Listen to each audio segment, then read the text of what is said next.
नमस्कार मैत्रिणींनो, आज आपण करणार आहोत हॉटेलसारखं पालक पनीर घरी। यासाठी एक पालकाची जुडी धुवून स्वच्छ करून घेतली आहे। पाणी गरम करून घ्यायचं आणि त्याच्यामध्ये पालक उकडून घ्यायचं। पालकाला जास्त वेळ उकडायचं नाही, 3 ते 4 मिनिट फक्त उकडून घ्यायचं।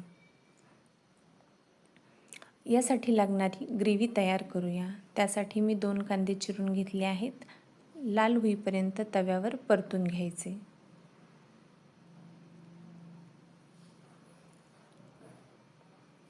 आता मिक्सरच्या जारमध्ये आपण परतून घेतलेले कांदे, टमाटे आणि लसूण आणि जिरे एवढं टाकून छान ग्रेव्ही करून घ्यायची।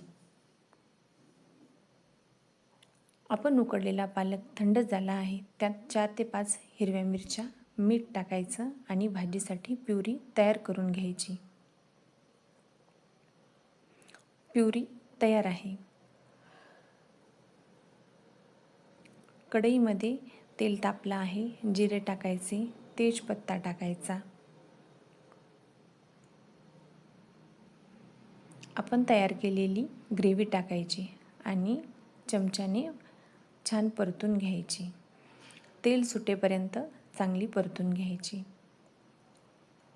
यामध्ये 1 चमच धना पावडर, 1 चमच गरम मसाला आणि 1 चमच लाल तिखट टाकायचं। तिखट तुम्ही तुमच्या आवडीनुसार टाकू शकता। यामध्ये 1 चमच बेसन पण टाकायचं। मीठ टाकलं आहे, पण ते दाखवायचं राहून गेलं आहे। आता छान तेल सुटलं आहे, आपण याच्यामध्ये प्युरी टाकूया पालकाची। आणि इथे आपलं पनीर पण फ्राय करून झालं आहे। याला बारीक पीसेसमध्ये कट करूया आणि ते आपल्या भाजीमध्ये टाकूया।